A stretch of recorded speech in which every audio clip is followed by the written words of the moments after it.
अस्सलाम वालेकुम। जैसा कि अभी बताया कि आज हम जो जनरल केयर होती है तमाम कोविड-19 के पेशेंट्स की जो कि आईसीयू में दाखिल हैं उस पर बात करेंगे।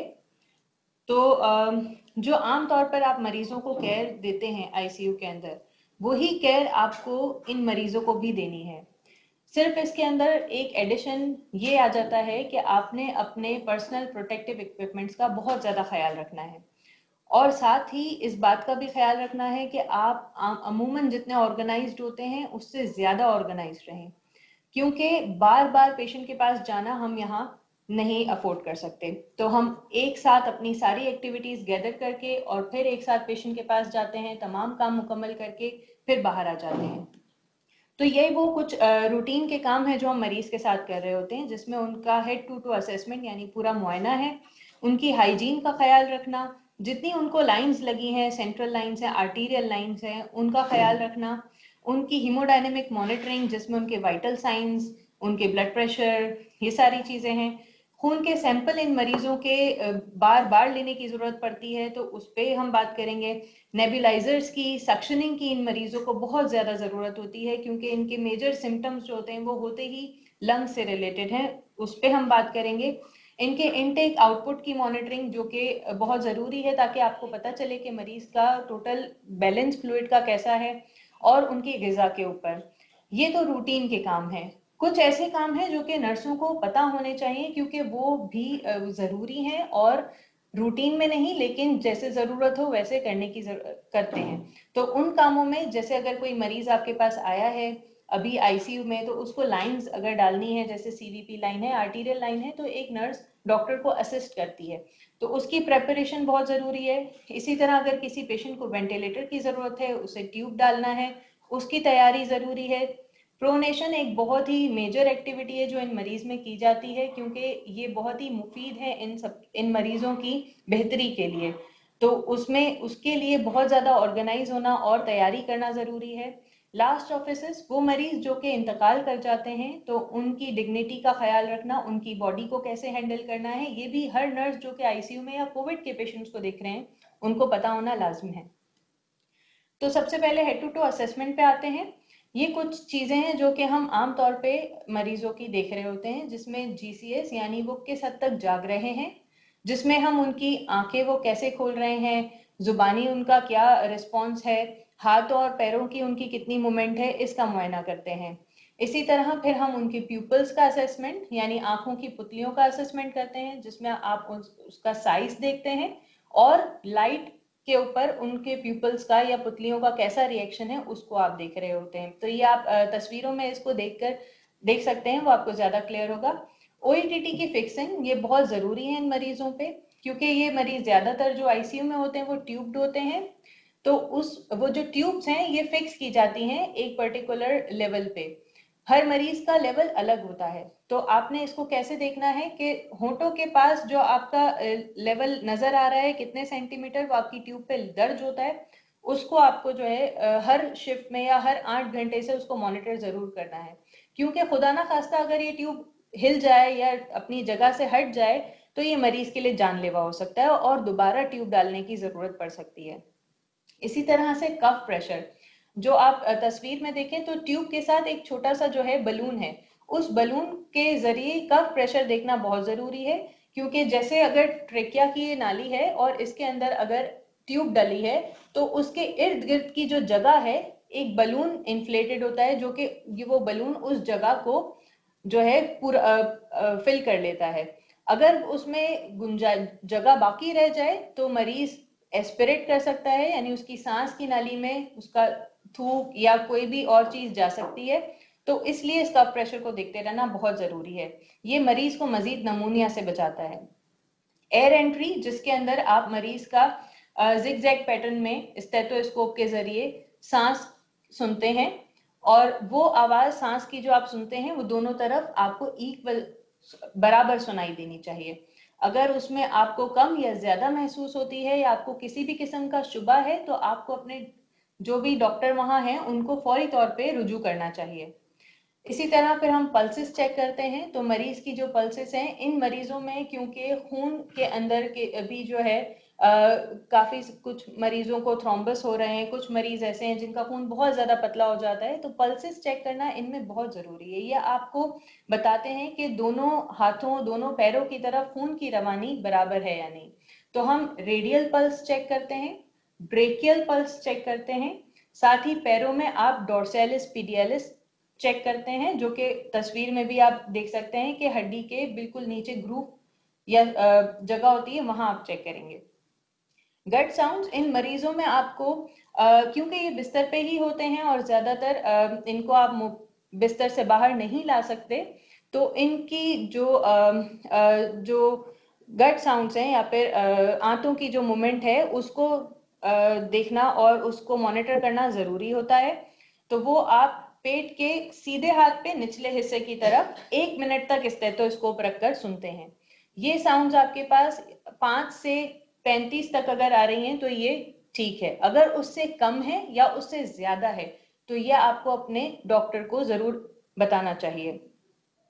इन्वेजिव लाइंस इन मरीजों को आप बहुत ज्यादा लाइंस के साथ देखते हैं, जिसमें आपके पास सीवीपी लाइंस होती हैं, आर्टीरियल लाइंस होती हैं। इसके अलावा मरीजों को हो सकता है कि चेस्ट ट्यूब या अगर कोई सर्जरी हुई हो तो उसका कोई ड्रेनेज, इसी तरह पेशाब की नाली वगैरह वगैरह लगी हो सकती हैं। इन सब की मॉनिटरिंग बहुत जरूरी है। इन सब के अलावा मरीजों को बहुत ज्यादा हसास दवाएं चल रही होती हैं।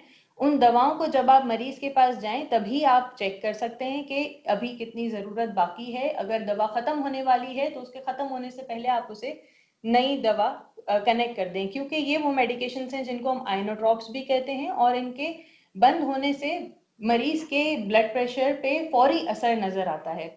और क्योंकि इन मरीजों पर जाने से पहले आप पूरी तरह से तैयार होते हैं अपने पर्सनल प्रोटेक्टिव इक्विपमेंट्स के साथ, तो ये एक टाइम ज्यादा आपका जाता है मरीज तक पहुंचने में, इसीलिए आपको ज्यादा ऑर्गेनाइज इस मामले में भी होने की जरूरत है।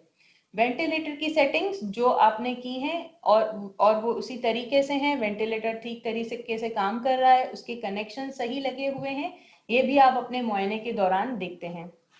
स्किन स्किन में क्योंकि ये मरीज अगेन दोबारा बिस्तर पे ही हैं, इसीलिए हाथों और पैरों की तरफ सूजन होना ये एक आम चीज है। लेकिन उसके लिए अगर आप ऐसा कुछ देखते हैं कि सूजन हो रही है हाथों या पैरों पे, तो उस हाथ या पैर को आप एलिवेट कर सकते हैं, ऊपर की तरफ रख सकते हैं, ताकि वो सारी जो पानी जमा है वो वापस दोबारा बॉडी की तरफ जाए। इसी के साथ ये मरीज क्योंकि बिस्तर पे हैं तो प्रेशर इंजरीज होने का यानी बेडसोर होने का बहुत ज्यादा खतरा है, तो उसके लिए भी हमें एहतियात और मॉनिटरिंग दोनों करनी है।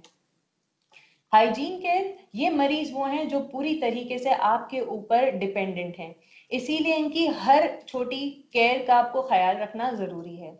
तो जो आपकी रूटीन की केयर्स हैं ये सब आप एक साथ एक वक्त में जाकर मुकम्मल करके वापस आ सकते हैं, जिसमें आपकी आंखों की हिफाजत है। तो आंखों की हिफाजत आप कैसे करते हैं? आप कॉटन बॉल लेते हैं, उसको साफ पानी में डिप करते हैं, उसको स्केड़ के अंदर से बाहर की तरफ आंखों को साफ करना है, जैसे तस्वीर में भी दिख रहा होगा, अंदर से बाहर की तरफ साफ करना है। और एक कॉटन को एक दफा से ज्यादा इस्तेमाल नहीं करेंगे, दूसरी दफा सफाई की जरूरत है तो आप दूसरा कॉटन लेंगे।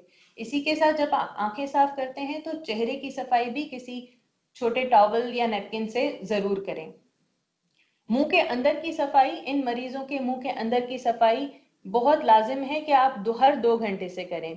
वजह यह है कि क्योंकि मुंह के जरिए ट्यूब डली है और मरीज का जो ट्रेकिया है वो हर वक्त ओपन है, तो अगर आपने इनके मुंह की सफाई को नहीं तरजीह दी तो इन मरीजों को वेंटिलेटर की वजह से नमूनिया होने का बहुत ज्यादा खतरा हो सकता है। आपके इदारे में जो भी मुंह की सफाई के लिए सोल्यूशन मौजूद है, जैसे क्लोरहेक्सिडीन एक सोल्यूशन है जो यूज किया जाता है, तो जो भी आपके ऑर्गेनाइजेशन में अवेलेबल है उससे हर 2 घंटे से अच्छी तरह पूरे अंदर तक डीप ओरल जो है केयर करनी है। इसके अलावा मरीजों की कमर और पीठ की जो मसाज है वो भी हर 2 घंटे से, जैसे आप मरीज की पोजीशन तब्दील करते हैं, कभी सीधे हाथ की तरफ कभी उल्टे हाथ की तरफ, तो उस वक्त आपने इनको बैक मसाज भी देना है। जैसे आप तस्वीर में देख रहे हैं, आपको अपने थम्स के जरिए पूरी पीठ को मसाज करना है, किसी भी लोशन के जरिए आप कर सकते हैं।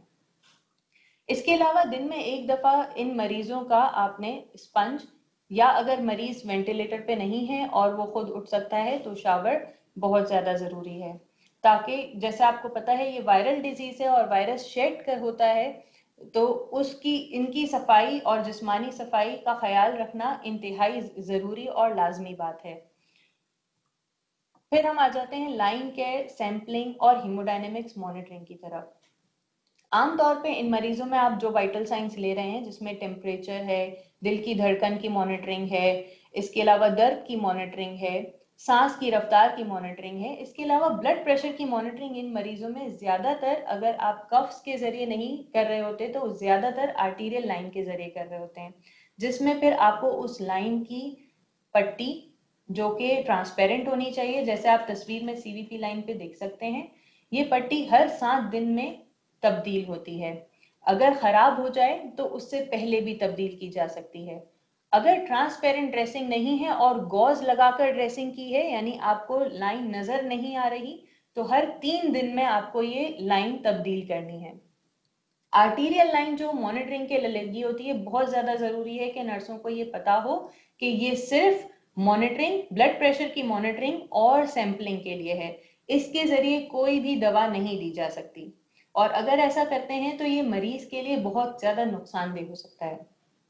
इसकी वेव आपको मॉनिटर पे कैसी नजर आएगी, ये तस्वीर में जो हाथ की तस्वीर है उसके नीचे आपको नजर आएगा, इस किस्म की वेव फॉर्म आपको मॉनिटर के ऊपर नजर आएगी। अगर इससे छोटी नजर आती है या नहीं नजर आती है या सीधी हो जाती है, तो ये एक मसले वाली बात है और आपको इसको अपने डॉक्टर को बताना चाहिए। अगर आप पहले से आर्टीरियल लाइन को देखते रहे हैं तो आप इसको फ्लश करके देख सकते हैं कि कहीं कोई रास्ते में रुकावट ना हो, लेकिन अगर आपको लगता है कि ये काम नहीं कर रहा तो फौरी तौर पे डॉक्टर को बताने की जरूरत है। इसी तरह से जो सेंट्रल लाइन है, सीवीपी लाइन जिसे हम कहते हैं, उससे आप दिल के अंदर का प्रेशर सीधे दिल के सीधी तरफ का प्रेशर जो है डायरेक्टली मॉनिटर कर सकते हैं। तो इसकी वेव फॉर्म मॉनिटर पे आपको उस तस्वीर के बिल्कुल साथ जो आपको दिख रही है इस तरह की नजर आएगी, ठीक है। और इसको आप मॉनिटरिंग के लिए, वीनस सैंपलिंग के लिए, दवाएं देने के लिए इस्तेमाल कर सकते हैं। तो इस लाइन के जरिए आप कोई सी भी दवा दे सकते हैं। ज्यादातर जो आइनोट्रॉप्स होती हैं वो आप इसके जरिए बहुत बेहतर तरीके से मैनेज कर सकते हैं। तो जो हमें चीजें याद रखनी है, इन लाइंस की ड्रेसिंग, इनकी हैंडलिंग, आप जब भी इनको हाथ लगाएंगे इन लाइंस को आपने ग्लव्स पहनकर, आपको इनको जब भी ओपन करना है या खोलना है, कुछ भी कनेक्ट करना है, तो अल्कोहल से अच्छी तरह से सफाई करके इस्तेमाल करना है, क्योंकि इन लाइंस के अंदर अगर इन्फेक्शन होगा तो ये सीधे मरीज की ब्लड के अंदर इन्फेक्शन जाएगा, जो कि मरीज के लिए बहुत ज्यादा नुकसानदेह हो सकता है और कभी कभी जानलेवा भी। यहाँ पर अब आगे आते हैं, तो नेबुलाइजेशन और सक्शनिंग इन मरीजों की बहुत ज्यादा जरूरत पड़ती है, इन मरीजों को इन चीजों की। अगर आपका मरीज वेंटिलेटर पे नहीं है तो आप नॉर्मल फेस मास्क या नेबुलाइजर मास्क के जरिए उनको नेबुलाइज करेंगे। फिर इन मरीजों की सक्शनिंग के वक्त आपको बहुत ध्यान रखना है, क्योंकि अब ये मरीज जो जाग रहे हैं उनकी सक्शनिंग आप नाक और मुंह के जरिए करेंगे। तो मेक श्योर कि आप इन लुब्रिकेंट यूज करें कोई ना कोई, और बहुत ही एहतियात के साथ मरीज को चीजें एक्सप्लेन करें, उनको बताएं कि आप क्या करेंगे और उसके बाद सक्शन करें। इसमें बहुत जरूरी है कि आप इस बात का ध्यान रखें कि आपके प्रोटेक्टिव इक्विपमेंट्स आपने बहुत अच्छे तरीके से पहने हैं, क्योंकि इस प्रोसीजर के दौरान बहुत ज्यादा एरोजोल्स जनरेट होते हैं। अगर आपका मरीज बाईपैप पे या फिर वेंटिलेटर पे है तो आप कनेक्टर देख सकते हैं, वेंटिलेटेड पेशेंट्स के लिए टी शेप का कनेक्टर आता है जिसको आप कनेक्ट करके नेबुलाइज कर सकते हैं। इन मरीजों को जब आप जो वेंट पे हैं उनको जब आप सक्शनिंग करते हैं, तो क्योंकि इनके आमतौर पर वेंटिलेटर पैरामीटर्स बहुत ज्यादा हाई होते हैं, इसीलिए हम बार बार वेंटिलेटर के सर्किट को डिस्कनेक्ट नहीं करना चाहते। इसीलिए इनलाइन सक्शन कैथेटर रिकमेंडेड है इन मरीजों के लिए। जैसा आप तस्वीर में देखेंगे, प्लास्टिक में रैप्ड कैथेटर होता है जो कि हर वक्त कनेक्टेड रहता है मरीज की सर्किट, वेंटिलेटर के सर्किट के साथ, और जब भी सक्शनिंग की जरूरत पड़ती है तो आप उस कैथेटर को अंदर डालकर और सक्शन कर लेते हैं और उसमें फ्लश भी हो जाता है, ठीक है। तो इसको आपको बार बार तब्दील नहीं करना पड़ता, सर्किट को बार बार खोलना नहीं पड़ता। मरीज के इनटेक और आउटपुट की मॉनिटरिंग, ये आप हर मरीज पे आम तौर पर भी कर रहे होते हैं। तो जो चीजें आप आम तौर पे इनटेक में मॉनिटर करते हैं, उसमें जो आपने नसों के जरिए फ्लूइड्स दिए हैं, दवाएं दी हैं, अगर मरीज को कोई पेरेंट्रल न्यूट्रिशन जैसे एपीएन या टीपीएन चल रहा है तो उसकी मॉनिटरिंग की कितनी मिकदार में आप हर घंटे से दे रहे हैं। खून, अगर आपने खून के कोई आज़ा लगाए हैं तो उसकी मॉनिटरिंग के कितना वॉल्यूम आपने दिया है। एनजी के जरिए, अगर आप नेजोगैस्ट्रिक ट्यूब के जरिए अगर आप किसी किस्म की कोई फीड या कोई पानी या कुछ भी दे रहे हैं, उसकी अमाउंट की मॉनिटरिंग। अगर मरीज वेंटिलेटर पे नहीं है और खाना खाने की इजाजत है तो ओरली जितना ले रहा है उसकी मॉनिटरिंग। इसी तरह से आउटपुट मॉनिटरिंग के साथ में जो आपकी चीजें आती हैं उसमें यूरिन आउटपुट है मरीज का, जो आपको मॉनिटर करना है कि कितना वॉल्यूम है। सो एक अंदाजे से हर मरीज का यूरिन आउटपुट फी घंटा 30 ml लाजिम होना चाहिए। अगर उससे कम है तो आपको ये बात फौरी तौर पे अपने डॉक्टर को बतानी चाहिए। इसके अलावा मरीज के जो पखाना होता है उसकी आपको मॉनिटरिंग करनी है कि हो रहा है, नहीं हो रहा है, हो रहा है तो कैसे हो रहा है। इन चीज़ों की मॉनिटरिंग बहुत ज़्यादा ज़रूरी है। इसके अलावा अगर मरीजों को कोई ड्रेन लगा है या कोई वॉमिटिंग हो रही है, एनजी लगी है जो कि आपने बैक पे या ड्रेनेज पे लगाई है, तो उसमें कितना वॉल्यूम है उसको भी आप मॉनिटर करेंगे।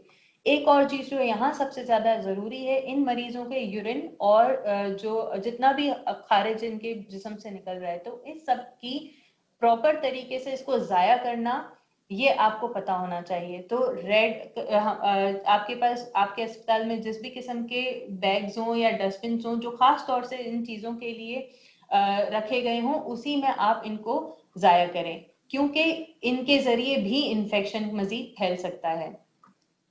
फिर आ जाते हैं इन मरीजों की ग़िज़ा की तरफ। इन मरीजों की ग़िज़ा का ख्याल रखना भी इंतहाई ज़रूरी है, क्योंकि ये मरीज बहुत सिक होते हैं, बहुत ज़्यादा बीमार होते हैं। हम अक्सर इनकी ग़िज़ा का ख्याल रखना मिस कर जाते हैं।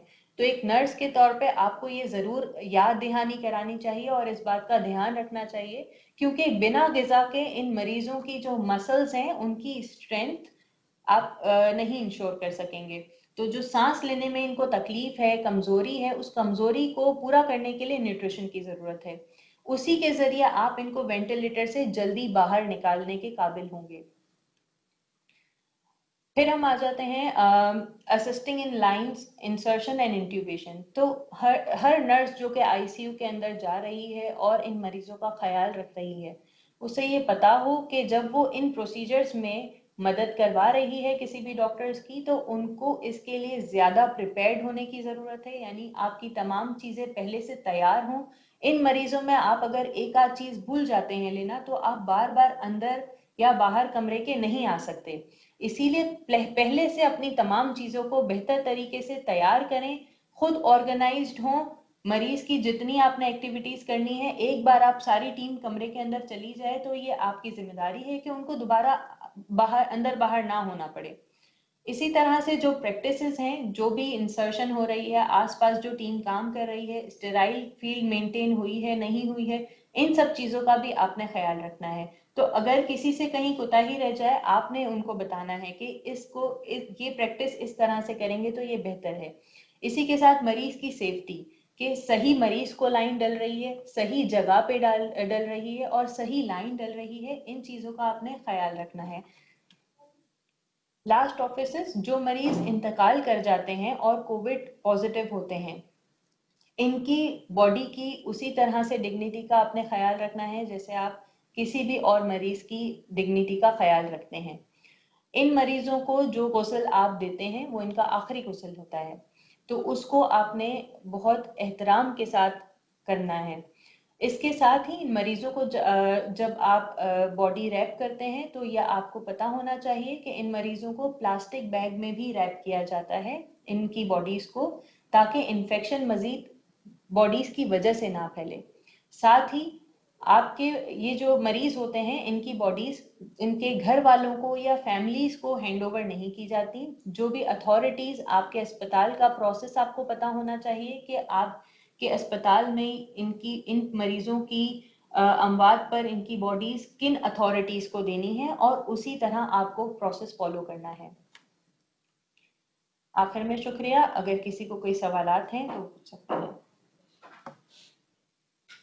समीरा, बहुत बहुत शुक्रिया for the excellent presentation. Really मैंने खुद बहुत सीखा आपकी प्रेजेंटेशन से। समीरा, सवाल ये है कि आपने वैसे तो सारी चीज़ें बहुत अच्छी तरह से एक्सप्लेन कर दी। मुझे ये बताइए कि अक्सर मरीज़ आजकल ये कहते हैं या फैमिलीज़ ये कंप्लेन करती हैं कि हमसे सही तरह से कम्युनिकेट नहीं किया जाता।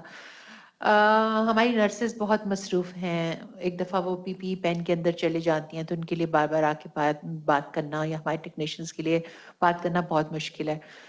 फैमिलीज़ के लिए ये समझना कि वैसे कम्युनिकेशन नहीं होगी जैसे पैंडेमिक से पहले थी, इस पे थोड़ा-सा आप बात करना चाहेंगी? क्योंकि अभी अक्सर लोग ये बात करते हैं कि जी, हमें नहीं पता मरीज़ के साथ क्या हो रहा है, हमें जानने भी नहीं दे रहे, हमें पता भी नहीं चल रहा। तो वो आप हेल्थ केयर पर्सपेक्टिव से बताइए कि क्यों आप लोग नहीं सही से कम्युनिकेट आजकल कर पा रहे हैं? तो इसमें पहली चीज़ तो ये है कि जो भी मरीज़ के घर वाले हैं, उनके रिलेटिव्स हैं, अटेंडेंट्स हैं, उनको अस्पताल की फैसिलिटी पे जो ट्रस्ट वो करते हैं, इसीलिए मरीज़ लेकर आते हैं, मगर जितना वो ट्रस्ट करते हैं उससे ज़्यादा ट्रस्ट करना होगा। क्योंकि जब हम इन मरीज़ों का ख्याल रख रहे होते हैं तो एक तो जितने हम प्रोटेक्टिव इक्विपमेंट्स पहनते हैं उसके बावजूद भी रिस्क ज़ीरो नहीं होता है, और जो घर वाले हैं हम उनको किसी भी किस्म के रिस्क में नहीं मुब्तला कर सकते उनको मरीज से मिलने की इजाज़त देकर।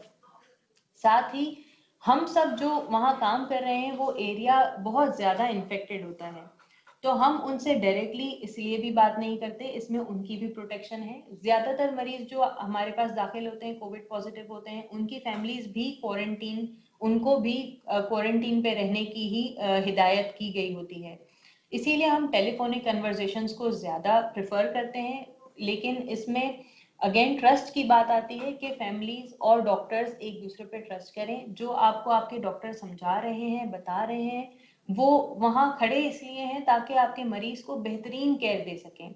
और हम सब इस वक्त जिस पूरी पूरी कौम इस वक्त जिस दौर से गुजर रही है, तो हम सब अपने दिल में इस बात का एहसास रखते हैं कि इन मरीजों को हर मुमकिन केयर मिलनी चाहिए। तो यही है कि दोनों तरफ से समझना बहुत जरूरी है इस बहुत बात को। शुक्रिया। एक सवाल हमारे पास ये है कि what is the criteria of feeding ventilated patients? She meant to ask that after intubation and what time we should initiate the feed and the specific nutrients and dietary supplements. अब ये आपकी प्रेजेंटेशन का mandate तो नहीं था detail में जाना, मगर अगर आप बिल्कुल जनरली थोड़ा सा बता सकें। ये मरीज जो हमारे पास आते हैं इनको सिर्फ कोविड ही नहीं होता, साथ ही कोई ना कोई और डिजीज भी होती है। तो पहले तो ये जानना जरूरी है कि उनको कोई इस किस्म की डिजीज तो नहीं है, जो जैसे फॉर एग्जांपल कोई जीआई ब्लीड तो नहीं है। अगर इस तरह की कोई मर्ज है जिसमें इनको फीड नहीं दी जा सकती, तो ये एक लिमिटेशन है। अदरवाइज फीड रोकने का एज कोई हमारे पास जो है ना कोई ऑर्डर नहीं है या कोई इस तरह का क्राइटेरिया नहीं है कि आप इनकी फीड रोक दें या ना दें। जिन मरीजों पे इनफैक्ट आप नहीं दे पाते उन पे आपको पेरेंटल न्यूट्रिशन का ऑप्शन जो है उसको जरूर सोचना चाहिए। तो हर मरीज जो कि आपके पास आ रहा है, क्योंकि हर मरीज मुख्तलिफ है, हर मरीज का केस मुख्तलिफ है, तो उसको जरूर डिस्कस होना चाहिए और इमीडिएटली जितना अर्लीस्ट हो सके उनको जो है आपको फीड दोबारा उनकी रिज्यूम करनी चाहिए। समीरा, इस दौरान अगर आप मुझे ये भी बता दें कि अगर किसी नर्स या किसी नर्सिंग असिस्टेंट या किसी आईसीयू टेक्नीशियन को कोई मसला खुद से हो रहा है, उनको लग रहा है कि उनका एक्सपोजर हो गया है या बुखार उनको चढ़ा है या कोई सिम्टम्स हो रहे हैं जो कि कोविड से रिलेटेड हो सकते हैं, तो वो फिर खुद क्या करें? तो इस वक्त हमारे पास जितने भी ऐसे स्टाफ हैं, एम्प्लॉयज़ हैं, जिनको किसी भी किस्म के कोई भी अगर सिम्टम्स होते हैं रूनुमा, तो हम उनसे पहले तो कहते हैं कि आप अस्पताल में आज रिपोर्ट ना करें, ताकि उनकी भी सेफ्टी का ख्याल रहे और बाकी लोग जो उनके साथ काम कर रहे हैं उनकी सेफ्टी का भी ख्याल रहे। साथ ही हमारे पास अस्पताल के अंदर जो है स्क्रीनिंग और एम्प्लॉय हेल्थ की एक ऑलरेडी फैसिलिटी है, तो हम उनको एम्प्लॉय हेल्थ की तरफ कहते हैं कि उनसे रुजू करें और जो भी एडवाइस वो देते हैं उसको फॉलो करें। अच्छा, तो आप उन हॉस्पिटल्स में या छोटे हॉस्पिटल्स में जहाँ पे ये सारी फैसिलिटीज नहीं है, उनके लिए कुछ गाइडेंस देना चाहेंगी? तो जिन लोगों को सिम्टम्स हैं, जैसे खांसी है, नज़ला ज़ुकाम है, बलगम वाली खांसी हो रही है, बुखार हो रहा है, तो वो अपनी टीम्स को या अपने अस्पताल में बता दें कि उनको ये सारे मसाइल हैं, अपनी स्क्रीनिंग करवाएं, अपनी टेस्टिंग करवाएं और अस्पताल में उस वक्त तक रिपोर्ट ना करें जब तक कि ये सिम्टम्स उनके रिजॉल्व नहीं हो जाते और उनके टेस्ट नहीं हो जाते। बहुत शुक्रिया समीरा, हमने बहुत कुछ आपसे सीखा। बहुत बहुत शुक्रिया आपकी बहुत ही वाज़ेह प्रेजेंटेशन के लिए। Thank you so much.